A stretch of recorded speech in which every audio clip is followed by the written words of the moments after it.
आज तक के इतिहास का सबसे मोस्ट इम्पोर्टेंट क्वेश्चन है आपकी एग्ज़ाम के लिए, जो कि बहुत बार एग्ज़ाम में आ चुका है और अब भी आपके आने की संभावना है। क्योंकि यहाँ पर दिख रहा होगा आपको 2019 में आया, 20 में आया और 23 में आया। यह अब 23 के बाद 24 में छूट गया है, तो 25 में आने की मोस्ट प्रोबेबिलिटी है।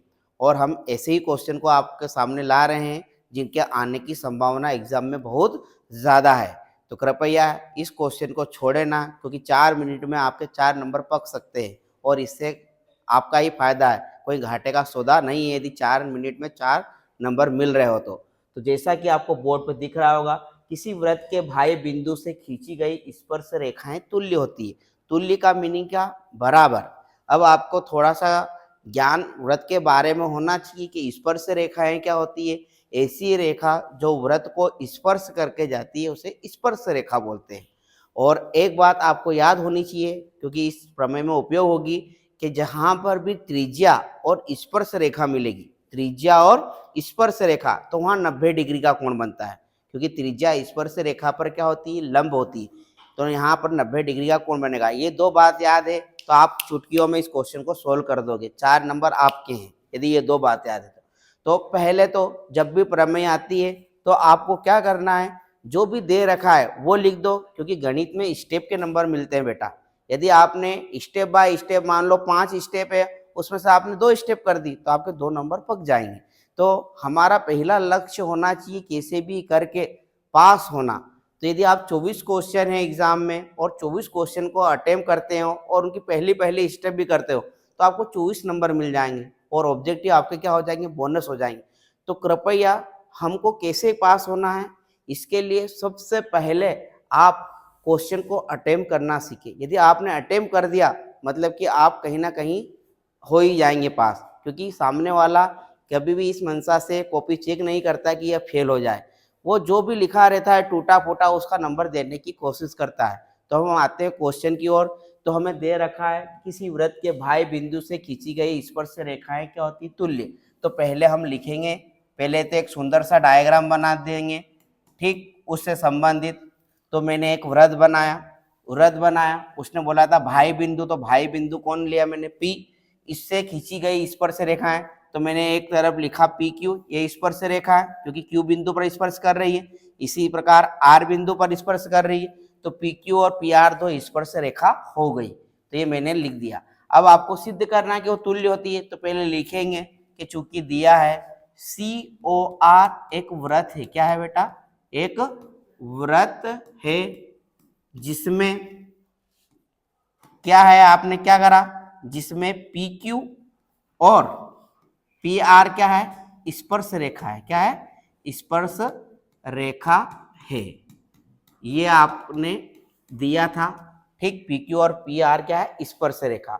अब आपको दिख रहा होगा कि ओ क्यू और ओ आर, ये ओ क्यू और ओ आर उसने दी नहीं थी, लेकिन हमको पता है केंद्र से परिधि के बीच की दूरी क्या कहलाती है? त्रिज्या। तो हम यहाँ लिखेंगे जहां ओ क्यू और ओ आर त्रिज्या है। क्या है? ओ आर त्रिज्या है।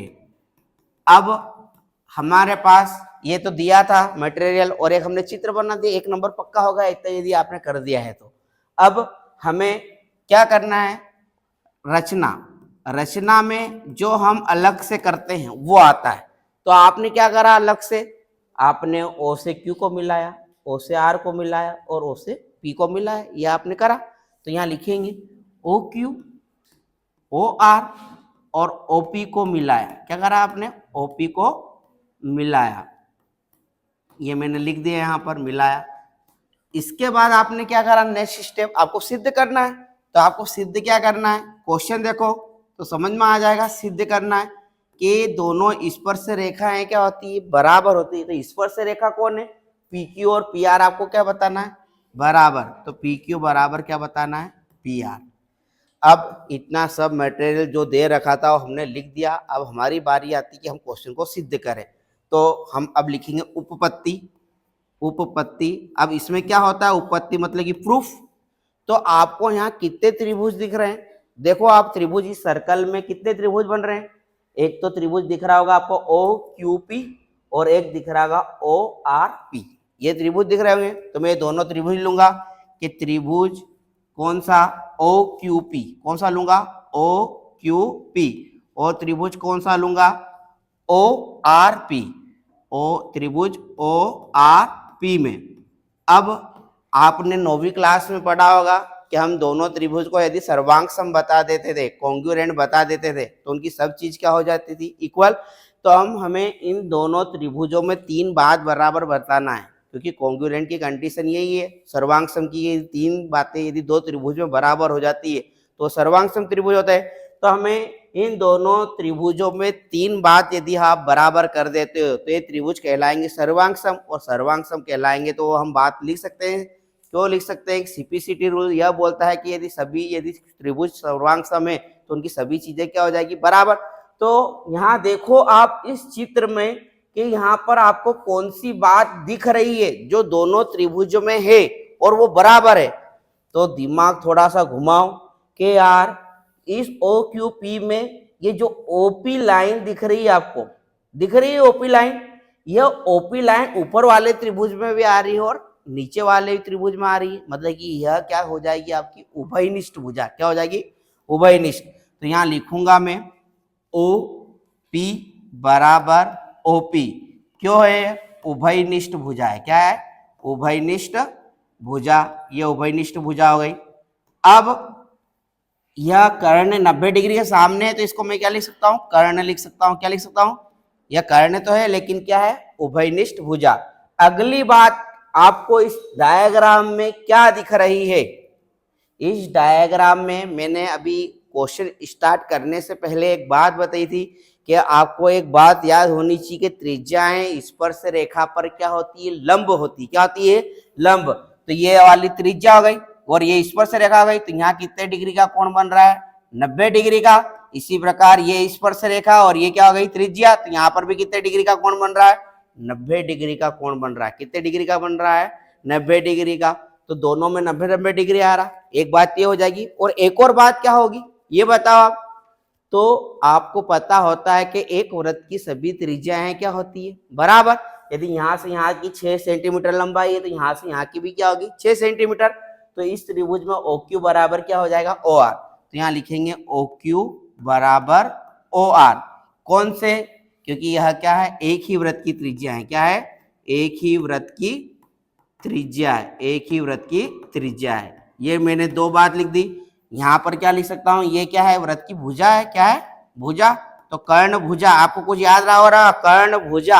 अब मैं तीसरा नियम क्या है? कौन सा? कौन सी बात दिख रही है आपको? 90 डिग्री वाली। तो मैं यहाँ क्या लिखूंगा? Angle O Q P. Angle O Q P बराबर एंगल कौन सा है? O R P. O R P काय से है? क्योंकि ओ क्यू लंब है किस पर? ओ क्यू लंब है किस पर? क्यू पी पर। किस पर लंब है? क्यू पी पर। इसी प्रकार ओ आर लंब है किस पर? पी आर पर। ओ आर लंब है किस पर? पी आर पर। तो यहाँ पर कितने डिग्री का कोण बनेगा? लंब रहती है तो 90 डिग्री। तो यहाँ लिखेंगे 90 डिग्री या समकोण लिख देंगे। क्या लिख देंगे? समकोण। कितनी बात हो गई हमारे पास?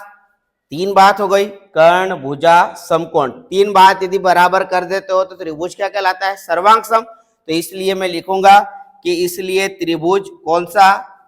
ओ क्यू पी। त्रिभुज ओ क्यू पी सर्वांग समता का चिन्ह कौन हो जाएगा? त्रिभुज ओ आर पी।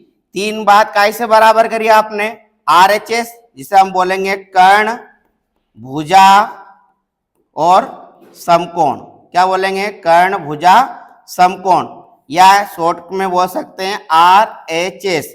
तो मैंने यह दोनों त्रिभुजों के क्या बता दिया? सर्वांग सम बता दिया। सर्वांग सम बता दिया तो उनकी हर चीजें क्या हो जाएगी? बराबर। इसलिए मैं लास्ट में लिख दूंगा, क्या सिद्ध करना था मुझे? पी क्यू बराबर क्या हो जाएगा? P R. तो इसलिए लिख दूंगा पी क्यू बराबर पी आर। काय से? सीपीसीटी रूल या सर्वांगता नियम से। यहाँ लिख दूंगा शॉर्ट फॉर्म सीपीसीटी नियम से। इस प्रकार मैंने इस क्वेश्चन में बता दिया।